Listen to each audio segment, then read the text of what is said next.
Hi everyone, Vicky here. Hope you're all doing well. Today we're going to make this cute little card using the Winter Otter from Lawn Fawn. I'm trying to keep this quite simple because I am going to use this as a bit of a bulk make, so I will be doing several of these. I'm going to use this lovely stitched frame, which is actually from the Flippin' Awesome add-ons. I just really like the size of it, and it makes a nice background focal panel, which I've already cut out there. So I am going to be stamping directly onto there. I'm not going to be doing any other die cutting for this card. As I say, I want to keep it quite simple so I can do a little bit of mass producing just with some different colours. So I'm going to put that nicely into the corner of my Misty. And then what I'm going to do is I'm going to get my stamps out. I'm going to keep all of this in real time, just because it isn't going to be too long anyway, and it just kind of gives you an idea of roughly how long each one of these will take me. So what I'm going to do is I'm going to pop my little otter into place, and then I'm going to get him nicely stamped out, and I'm just going to be using my favourite things extreme black ink for this. Apologies if you heard a random honk. I think that was actually a boat going past on the river. So I'm just going to ink that up, and I'm going to stamp it a couple of times just so I get a really nice clear impression.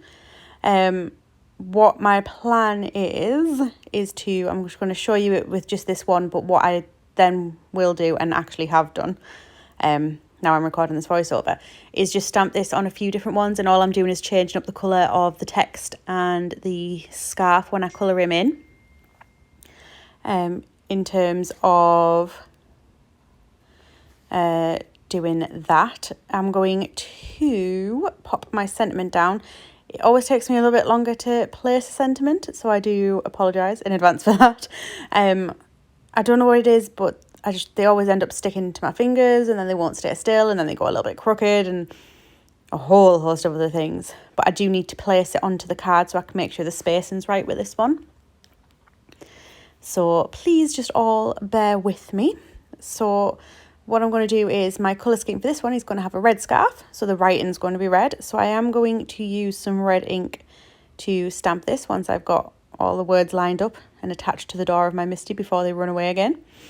I do have a full set of the Hunky Dory Prism inks. So this is the one in Red Chili, which I think is a lovely bright Christmassy red. So I'm just going to pop that down onto the stamp, and again I'll probably do a couple of impressions of this just so that I get a really nice crisp clean image, clean writing rather. It's not an image technically, or is it? Anyway, moving back on to what I'm actually doing here. So I'm just going to continue getting that image nice and clear, and then I'm just going to move that aside and quickly clean down my Misty. I don't want my ink to stain. So I'm just, as always, going to be popping a piece of paper underneath, and then I'm going to use my Tri-Blends for this. So this is the Earth Brown blend. There are two sets of Tri-Blends in Earth Brown. I have gone for the lighter of the two options just to make sure that I didn't want the image to be too dark. It's a really cute little Christmas otter. I don't want him to feel depressing. I want him to feel light and bright. So I am going in with the darkest of the three shades on this, and just popping that down where I think there'll be shades, so at the sides of his body, because obviously he will be rounded, so I want the lighter in the middle. And then obviously under where his scarf will be casting a shadow, his feet would cast a shadow, and his arms would cast a shadow. So I'm just going to do that, and then I'm going to blend that out with the mid shade, and then I will go on to the lighter shade. I did colour his ears in the darker shade just because I thought they were a little bit further back, was the decision I went with on that one. So there's his cute little, he is such an adorable little image as well.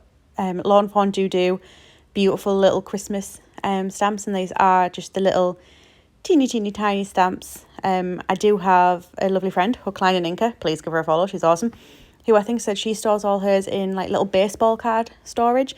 So I am going to have a little run around on Amazon to see if I can get myself some of those, just so I have somewhere to keep them all nice and safe, because they are absolutely such cute little stamp sets and I don't want to lose them. The head on my little otter, again, it will be a sphere. I was going to go all the way at the top with the darker shade, but then I decided that my light source was kind of looking like it was more that way, just with the way my light was shading.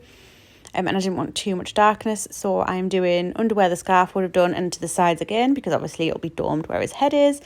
So darkest on the outside and then kind of going upwards and inwards with the two lighter shades.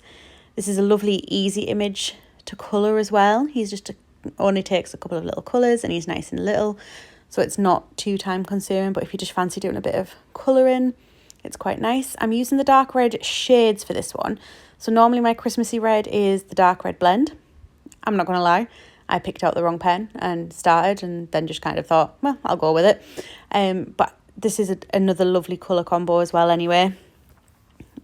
Spectrum Noir, the Tri-Blends, they do the reds very nicely, so that's always good. So again, I'm just doing the outside edges of the scarf blend into the lighter on the inside, and then just where the little knot is, obviously the darker shade there, and where the top layer would be casting a bit of a shadow underneath, and then just obviously filling those in like that. So he's got a bit more of a maroon scarf than a bright red, but I think it still looks adorably cute. Then I'm just going to lift that up to let you have a look, and then we are nearly done, people. It's all about assembly time. So I have taken my paper from the Let It Shine paper pack from Lawn Fawn, and I have taken that lovely candy stripe. My card blank is 4 1/4 by 5 1/2, so I've just cut that candy stripe to 4 by 5 1/4, and I've already stuck that down just to make it a bit easier.